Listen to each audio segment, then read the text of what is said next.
Hi friends, welcome to sharmisamayal. கீழே இருக்கிற subscribe பட்டனை ப்ரெஸ் பண்ணுங்க. வணக்கம் நண்பர்களே, நான் தான் உங்கள் ஷர்மிளா. ஃபர்ஸ்ட் ஆஃப் ஆல் எல்லாருக்கும் ஒரு பெரிய தேங்க்ஸ் சொல்லிக்கிறேன். நிறைய பேர் என் குழந்தைக்கு விஷ் பண்ணியிருந்தீங்க. ஸோ எல்லாருக்கும் ஒரு பெரிய பெரிய தேங்க்ஸ். உங்கள் பிளெஸிங்ஸ் எப்போவுமே என் குழந்தைங்களுக்கு தேவை. ஸோ ஸ்டார்டிங்லேயே புரிஞ்சிருக்கோம், இன்றைக்கி குட்டியோட பர்த்டே விலாக் தான். அன்றைக்கி ஃபுல் டே எப்படி நாங்கள் என்ஜாய் பண்ணிட்டு உங்களுக்கு வீடியோவை அன்றைக்கி நான் காமிக்க போகிறேன். ஸோ வாங்க அது என்ன வீடியோக்குள்ளே போய் பார்க்கலாம். நம்ம லைஃப்பில் கஷ்டப்பட்டு ஒவ்வொரு படியாக தான் முன்னேறி வரும். பட் நம்ம குழந்தைங்க எப்போவுமே நல்லா இருக்குன்னு நினைக்கிற பேரண்ட்ஸ் தான் நம்ம எல்லாருமே. ஸோ எங்களுக்கு ஒவ்வொரு பர்த்டே கொஞ்சம் டிஃப்ரெண்ட்டாக குழந்தைங்களுக்கு பண்ணணுன்ட்டு ரொம்ப ஆசைப்படுவோம். அதுலேயும் நான் ஒவ்வொரு கிஃப்டாக கொடுக்கணும், அப்படி பண்ணணும், குழந்தைங்களுக்கு ஃபுல் டே ஹாப்பியாக வச்சுக்கணுன்ட்டு நினச்சிட்டே இருப்பேன். ஸோ ஒவ்வொரு வருஷமும் ஒவ்வொரு விதமாக நான் எடுப்பேன். இப்போது விலாகோ யூடியூப்காக மட்டும் கிடையாது. நான் யூடியூப் ஸ்டார்ட் பண்ணி 2 இயர்ஸ் தான் ஆகுது. பட் அதுக்கு முன்னாடியிலேருந்து இப்போது நான் 9th பர்த்டேயா, அவன் ஃபஸ்ட்டு பர்த்டேலேருந்து இப்போ டிஃப்ரெண்ட்டாக நான் ஒவ்வொரு கான்செப்டை தேடி பர்த்டே செலிப்ரேட் பண்ணுவேன். எனக்கு ஒரு பெரிய ஹாப்பினஸ் இருக்குது. அதே போல் இந்த வருஷமும் 9th பர்த்டே கொஞ்சம் டிஃப்ரெண்ட்டாக, கொஞ்சம் கான்செப்டாக, கொஞ்சம் டிஃப்ரெண்ட்டாக பண்ணலான்ட்டு யோசிச்சுட்டு இருந்தேன். ஸோ குட்டீஸ்க்கு 9 கிஃப்ட்ஸ் எப்போவுமே நான் ஒவ்வொரு பர்த்டேக்கான கணக்குப்படி வாங்குவேன். போன வருஷம் 8 வாங்கினேன், இந்த வருஷம் 9. ஸோ 9மே குழந்தைங்களுக்கு யூஸ்ஃபுல்லாக இருக்கிற மாதிரி, ஒவ்வொன்றுமே படிக்கிற மாதிரி இருக்கும் அப்படின்ற மாதிரி பிளான் பண்ணி வாங்கினேன். 1 டே பிஃபோராக பேக்கிங் வரலாம் பக்கவாக பண்ணிகிட்டு இருந்தேன். ஸோ ஒவ்வொரு கிஃப்ட்ஸாக கரெக்டாக பேக் பண்ணி 1 ஹவருக்கு ஒன்ஸ் அப்படின்ற மாதிரி கொடுக்கலாம். ஏதாவது ஒரு ஒர்க் பண்ணும்போது அந்த டைமில் சர்ப்ரைஸாக கொடுக்கலான்ட்டு பிளான் பண்ணியிருக்கேன். ஒன்றா கொடுக்கறத விட அவன் ஃபுல் டே ஹாப்பியாக இருக்கட்டும் இந்த வருஷம் நான் அப்படி பண்ணிகிட்டு இருந்தேன். ஸோ ஸ்வீட்லேருந்து ஆரம்பித்து அப்புறம் புக்ஸு, டாய்ஸ் அப்படின்ட்டு ஒன்றா அடுக்கி பேக் பண்ணிகிட்டு இருந்தேன். ஸோ ஸ்வீட்டுன்னு பார்த்தீங்கன்னா குட்டி ரொம்ப நாளைக்கு முன்னாடி இந்த கிண்டர் ஜாய் கேட்டுகிட்டே இருப்பான். எங்கள் வீட்டில் நாங்கள் வாங்கியே தரமாட்டோம். மோர் தென் 3 இயர்ஸ் இருக்கும்னு நினைக்கிறேன். நீங்கள் சொன்னால் நம்ப மாட்டீங்க, அப்படி தான் உண்மை. சஷ்வந்த்துக்கு அந்த சாக்லேட் அப்படி என்னதான் இருக்குது அப்படின்னு டிவி ஆடை பார்த்தே கெட்டு போயிடுவோம். அதை பார்க்கும்போதெல்லாம் கேட்பான், அது என்னமே இருக்குது, அதை வாங்கி கொடுங்க அப்படின்னு கேட்டுகிட்டே இருப்பான். சரி, குழந்தை ரொம்ப நாளாக கேட்குறான்ட்டு தான் இன்றைக்கி அந்த சாக்லேட்டும் ப்ளஸ் ரசகுல்லா கேட்டுட்டு இருந்தான். பட் ரசகுல்லா பண்ணுறதுக்கு நமக்கு டைம்லாம் இருக்காது நாளைக்குன்ட்டு ரசகுல்லா ஒரு பாக்ஸ் வாங்கி ஃபஸ்ட்டு கிஃப்ட்டாக அதை கொடுக்கலான்ட்டு அதை பேக் பண்ணிகிட்டு இருந்தேன். ஸோ இதே போல் ஒவ்வொரு கிஃப்ட்டை நான் பேக் பண்ணியிருக்கேன். ஒவ்வொரு கிஃப்ட்டுமே அவ்வளோ ஒரு இன்ஃபர்மேஷன்ஸ் இருக்குங்க. ஒவ்வொன்றுமே அவ்வளோ யூஸ்ஃபுல்லாக இருக்கும் குழந்தைங்களுக்கு. வேணால் அதை எப்படி விளையாடுறேன்ட்டு கூட உங்களுக்கு ஒரு விளாகில் கூட ஒன்று அட்டாச் பண்ணுறேன். ஓப்பன் பண்ணும்போது ஒன்று உங்களுக்கு அப்படியே நான் காமிக்கிறேன். ஸோ கிஃப்ட் பேக்கிங்கில் நைட்டே பண்ணி முடிச்சுட்டு படுத்தாச்சு. ஸோ நெக்ஸ்ட் டே மார்னிங் அப்படியே விளாகை நான் கண்டினியூ பண்ணுறேன். இப்போ எல்லாத்தையும் ஒரு பேக்கில் எடுத்து பூஜை ரூமில் ஓரமாக வச்சுருக்கேன். ஸோ ஃபர்ஸ்ட் கிஃப்ட்லேருந்து ஒரு கொடுப்போம். ஒரு எழுப்பும் போது கரெக்டாக கொடுத்து எழுப்பலான்ட்டு அவ்வளோ ஒரு ஹாப்பியாக இருந்துக்கிட்டா அன்றைக்கான டே அவனுக்கு ரொம்ப பிடிக்கும். பர்த்டே அந்த ஜூன் மந்த் பிறந்தனாலே எனக்கு பர்த்டேன்ட்டு அவ்வளோ எக்ஸைட்மெண்ட்டோடு இருக்கான் இப்போல்லாம். இன்னைக்கு என்ன day? Super Sashwanth, happy birthday. இன்னைக்கான ஃபஸ்ட்டு டே கிஃப்ட். இன்னைக்கு திடீர்னு கிஃப்ட் கிடைக்கும் உனக்கு. ஆமாம், இன்னைக்கு திடீர்னு 9 கிஃப்ட்ஸும் கிடைக்கும்.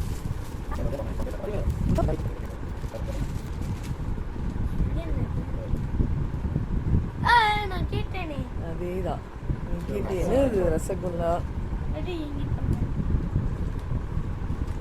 நெக்ஸ்ட்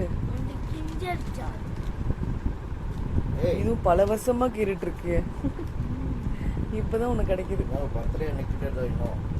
நோ தான். சரி, இன்னைக்கு 1 டே விட்டுடலாம். நோ மீன்ஸ் நோ தான்.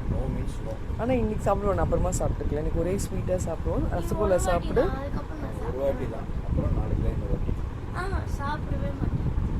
ரொம்ப ஹாப்பியாக நினைக்கிற டே அவன் ஸ்டார்ட் பண்ணால். எப்போவுமே குளித்து முடிச்சிட்ட பிறகு பூஜை ரூமில் போய் நின்று சாமி கும்பிட்ற ஒர்க் நாங்கள் எப்போவுமே ஃபாலோ பண்ணுவோம். அதே போல் அது 1 ரூபி காயின் நான் அவங்களுக்கு சொல்லிகிட்டே வருவோம் பாருங்கள். ஒவ்வொரு பர்த்டேக்கும் அந்த காயின்ஸை எடுத்து யாருக்காவது ஹெல்ப் பண்ணுவோம் அப்படின்ட்டு. பட் இந்த வாட்டி கோவிலுக்குலாம் எங்கேயும் வெளியே போக முடியல, எந்த விஷயமும் நம்மளுக்கு நடக்க போகிறது இல்லை. அதனால் என் ஃப்ரெண்டு ஒருத்தவங்க நிறைய பேருக்கு சாப்பாடு டொனேஷன் பண்ணுறாங்க. ஸோ அந்த அமௌண்ட்டை நான் எடுத்து அவங்களுக்கு அந்த அமௌண்ட்டை நான் கொடுக்க சொன்னேன். சஷ்வந்தோட பேரை சொல்லி அவனே பேச வச்சு அனுப்பிச்சேன். ஸோ ஒரு 4 பேருக்கு சாப்பாடு கொடுத்தா கூட நமக்கு ஒரு பெரிய விஷயம் தானேன்ட்டு அன்றைக்கி அந்த அமௌண்ட் அவன் வெயிட் பண்ணி இப்படி கொடுத்தான். எனக்கு அது அவ்வளோ ஹாப்பியாக இருந்தது. சேர்த்து வைக்கிற காயின்ஸை ஒரு 1 இயர் ஃபுல்லாக இந்த மாதிரி பண்ணுற பழக்கத்தை பற்றி ஒரு தனி வீடியோவே போட்டிருக்கேன். நீங்கள் வேணால் செக் பண்ணி பாருங்கள். உங்கள் குழந்தைங்களுக்கு உண்டியெல்லாம் எவ்வளோ முக்கியன்றது சொல்லிக் கொடுங்க. ஸோ பூஜை ரூமில் இருக்கும் போதே அவருக்கு அடுத்த முக்கியமான விஷயம் இந்த ஏஜில் படிப்புன்றது தான் முக்கியம். ஸோ அழகான ஒரு சுடுக்கு புக்குங்க. இந்த புக் பற்றி அவனுக்கு நான் சொல்லிகிட்டே இருப்பேன், இந்த மாதிரி பண்ணணும், மேக்ஸ் ஒரு விஷயம் அப்படின்ற மாதிரி சொல்லி கொடுத்துருக்கேன். ஸோ அந்த புக்கு வந்து ஆன்லைனில் போட்டிருந்தேன், ஸ்டேஜ் 1, 2, 3, 4ன்ற மாதிரி. அதை அவன் எழுதும் போது அதை பற்றி வீடியோவில் தனியாக நான் போடுறேன். இப்போ அதை ஓப்பன் பண்ணி பார்த்துட்டு இருந்தாங்க. நெக்ஸ்ட்டு பிரேக்ஃபாஸ்ட் பார்த்தீங்கன்னா அவருக்கு பிடிச்ச மாதிரி கார்ன் தோசை, சீஸ் வந்து அவனுக்கு ரொம்ப பிடிக்கும். ஸோ அந்த மாதிரி பண்ணி கொடுத்து ரொம்ப விரும்பி சாப்பிடுவான். மற்றவங்களுக்கெல்லாம் வந்து அம்மா வந்து யூஷுவல் சட்னி, போண்டா, அப்புறம் இட்லி, தோசைன்ற மாதிரி பண்ணிகிட்டு இருந்தாங்க. ஸோ குக்கிங் வேலை ஃபுல்லாக அம்மா இன்றைக்கி பார்த்துக்கிட்டாங்க. ஸோ குழந்தைங்களுக்கான டெக்கரேஷன், கேக் பண்ணுற வேலை தான் நம்ம இன்றைக்கி பண்ண போகிறோம். சாப்பிட்டு முடிச்சுட்டு அவன் விளையாடிட்டே இருக்கும் போது அழகாக வந்து அடுத்த கிஃப்டையும் கொடுத்தாச்சு. அதையும் ஓப்பன் பண்ணி பார்த்தா இது ஒரு பெயிண்டிங் செட் மாதிரி இருக்கும். இதை பற்றி கூட உங்களுக்கு தனியாக அதை ஓப்பன் பண்ணி பண்ணும்போது காமிக்கிறேன். ஸோ ஒவ்வொரு விதமாக நான் காமிச்சிட்டு வரேன் பாருங்கள். ஃபஸ்ட்டு ஒரு புக்கு, நெக்ஸ்ட் ஒரு பெயிண்டிங் செட்டு, அப்புறம் ஃபஸ்ட்டு ஒரு ஸ்வீட் அப்படின்ற மாதிரி ஒரு 3 கிஃப்ட் இப்படி கொடுத்தாச்சு. நெக்ஸ்ட் நான் வந்து பேக்கிங் பண்ணுற வேலை தான் பண்ணிகிட்டு இருந்தேன். கேக் இப்போ வந்து நான் வீட்லேயே பண்ணலாம் அப்படின்ட்டு பிளான் பண்ணியிருந்தேன். இந்த பினாட்டா கேக்குன்றது ஸ்மாஷ் கேக் சொல்லுவாங்க பாருங்கள், ஹேமர் வச்சு உடச்சி செய்கிற கேக்கு தான் ட்ரை பண்ணலான்ட்டு பண்ணியிருக்கேன். பட் எந்த அளவுக்கு வரப்போகுதுன்னு நினச்சிக்கிட்டே பண்ணிகிட்டு இருந்தேன். பட் சூப்பராக வந்திருந்தது. போன வீடியோலேயே இதை பற்றி தனியாக ஸ்பெஷலாக உங்களுக்கு காமிச்சிட்டேன். ஸ்டெப் பை ஸ்டெப்பாக எப்படி பண்ணணுன்ட்டு நான் பண்ணது உங்களுக்கு காமிச்சிருக்கேன். ஸோ எனக்கு தெரிஞ்சிருக்கு, உங்களுக்கு சொல்லி கொடுத்துருக்கேன். நீங்களும் வீட்லேயே ட்ரை பண்ணலாம். இது ஆன்லைனில் ரேட் பார்த்தங்க 1500 சொன்னாங்க. பட் எனக்கு ஒரு 300-400க்குள்ளே தான் ஆச்சு செலவு எல்லாமே. ஏன்னா நம்ம ஸ்ட்ரெயின் பண்ணி கொஞ்சம் பண்ணணும், அவ்வளோதான். மற்றபடி குழந்தைங்களுக்கு ஹெல்த்தி நம்மளே வீட்டில் பண்ணி கொடுத்துடலான்ட்டு அந்த ஓப்பன் பண்டல் 9th பர்த்டே அப்படின்றதுனால நம்ம என்ன வேணால் வச்சு அந்த கான்செப்ட் மாதிரி பண்ணலாம். ஸோ யூஸ்வலாக கேக் கட்டிங் மாதிரி பண்ணுறதை விட இந்த மாதிரி பண்ணலான்னு பண்ணிகிட்டு இருந்தேன்.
அது பண்ணிகிட்டே இருக்கும்போது அம்மா வந்து மேலே அந்த தோல்லாம் இருக்கும் பார்த்திங்களா, கட் பண்ண காய்கறி தோலெல்லாம் கொண்டு போய் செடிக்கு நாங்கள் போடுவோம் சமையல்லாம் முடிச்சுட்டு. அதை போய் போட போகும்போது மொட்டை மாடிலேயே விளையாடுற ஒரு பொருளை கொடுத்தேன். ஸோ மாடியிலே விளையாடுவோம்ல, ஸோ அந்த டைமில் இன்னொரு கிஃப்ட்டும் கொடுத்துட்டேன். ஸோ ரொம்ப ஹாப்பியாகிடுச்சு. எதிர்பார்க்கும் போதெல்லாம் நான் கிஃப்ட் கொடுக்குறீங்களே அப்படின்ட்டு ஹாப்பியாக கொண்டு பண்ணி விளையாடிட்டு இருந்தேன். விளையாடுற கேம் விளையாடுறதுலாம் பண்ணுறதுனால மாடியில் ஒரு கிஃப்ட்டு பாரு, அம்மம்மா பாரு, இது ஊத்துற மாதிரி சொல்லி நாங்கள் மேலே அனுப்பிச்சோம் உங்களை. சூப்பராக இருக்குமா? இந்த கேமும் கான்சன்ட்ரேட் பண்ணுற மாதிரி இருக்கும். அந்த பாலை நம்ம அழகாக பார்த்து பார்த்து விளையாடுற மாதிரி இருக்கும். இது கொஞ்சம் டிஃப்ரெண்ட்டாக இருந்தது.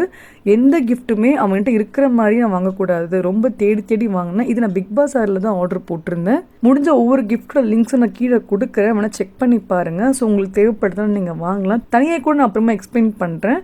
ஸோ இந்த பக்கம் பேக்கிங் வேலை போயிட்டே இருக்கு. இந்த பக்கம் அம்மா லஞ்ச் எல்லாம் பக்காவாக பண்ணி முடிச்சிட்டாங்க. ஸோ எல்லோரும் உட்காந்து சூப்பராக சாப்பிட்டோம்.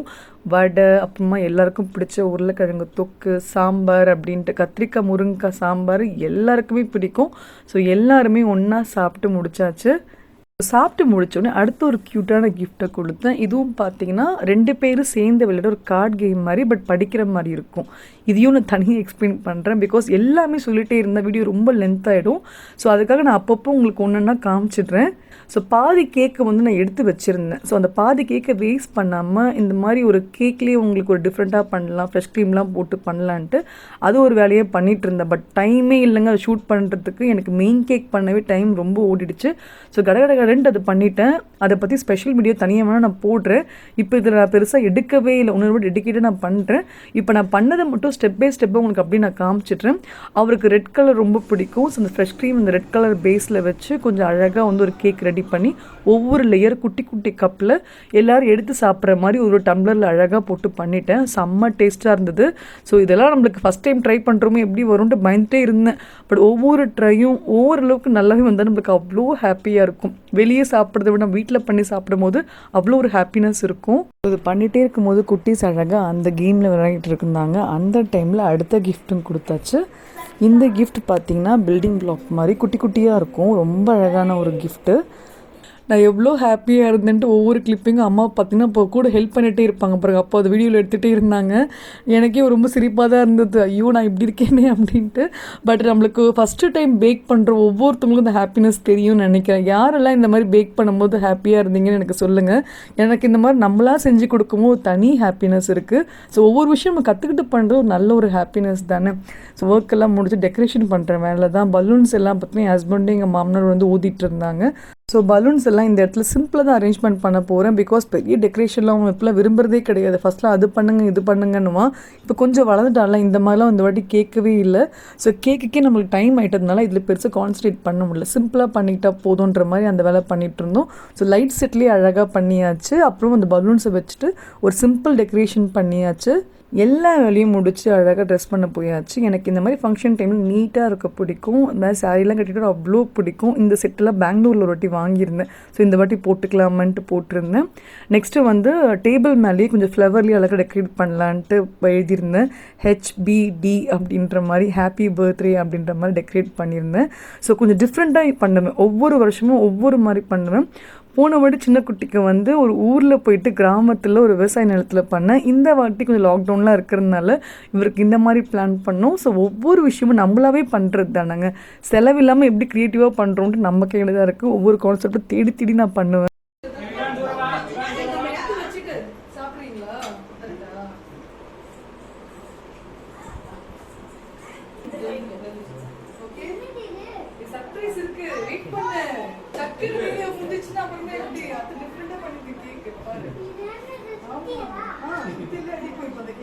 இந்த வாட்டி கேக் ஸ்மாஷிங் அப்படின்னு சொல்லலாம். அவ்வளோ ஹாப்பியாக வந்து என்ஜாய் பண்ணிகிட்டு இருந்தான்.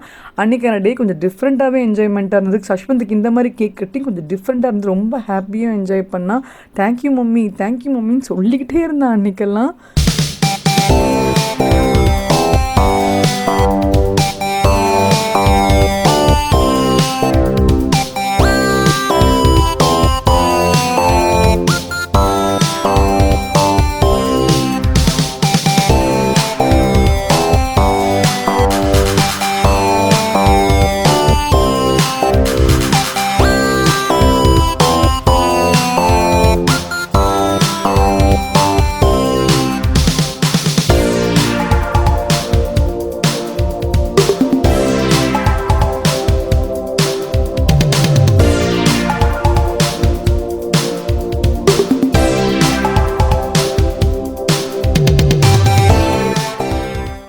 நானே ஒரு 6 கிஃப்ட் கொடுத்துட்டேன். இன்னும் 3 கிஃப்ட் நைட்டில் கொடுக்கலான்னு வச்சுருக்கேன். பத்தாவதுக்கு அவங்க தாத்தா பாட்டியாக இருக்கட்டும், இல்லை அவங்க அத்தை மாமா இருக்கட்டும், எல்லாருமே கிஃப்ட்ஸை கொடுத்து அவருக்கு ஒரே ஹாப்பினஸ் ஆகிடுச்சு.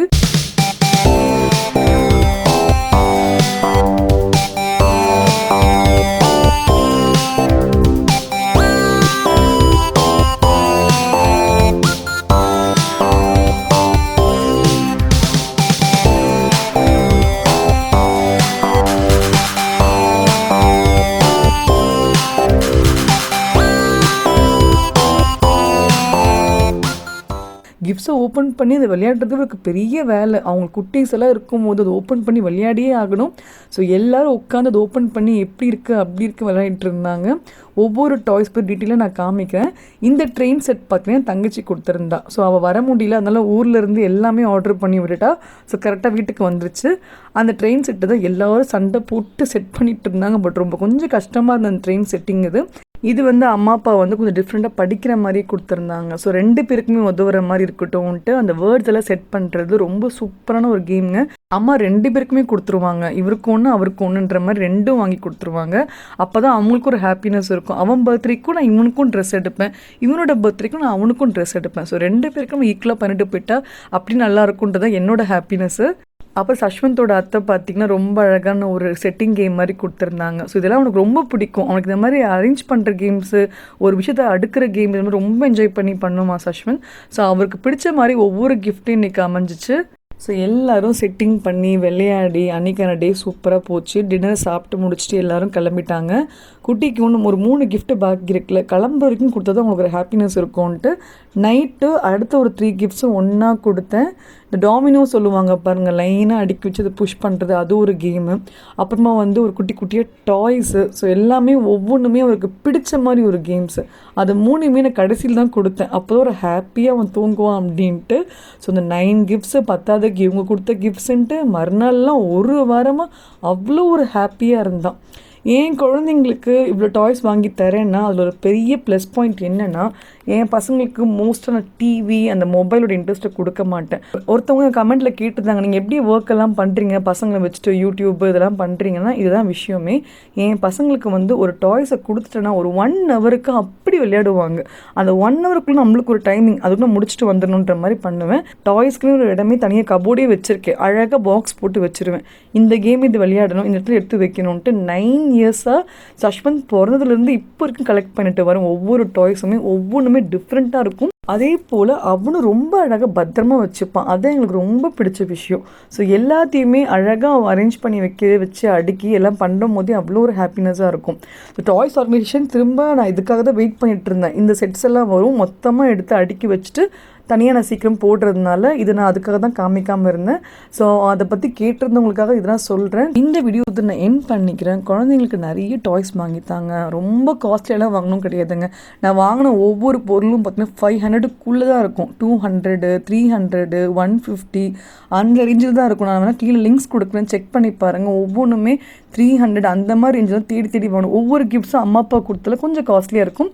பட் நான் வாங்கினது எல்லாமே ஒரு பட்ஜெட் தான், அதுக்குள்ளே தான்ன்ற மாதிரி பார்த்து அவருக்கு வாங்கி கொடுத்துருக்கேன். ஸோ ஒவ்வொரு கிஃப்ட்ஸுமே யூஸ்ஃபுல்லாக படிக்கிற மாதிரியும் இருக்கும். ஸோ இந்த வீடியோ இதில் முடிச்சுக்கிறேன். பிடிச்சிருக்கவங்க லைக் பண்ணுங்கள், ஷேர் பண்ணுங்கள். அண்ட் திரும்ப நான் கண்டிப்பாக ஒரு பெரிய தேங்க்ஸ் சொல்லிக்கிறேன். உங்கள் பிளெஸிங்ஸ் என் குழந்தைங்களுக்கு கொடுத்ததுக்கு ரொம்ப ரொம்ப thanks. Have a great day friends. Bye.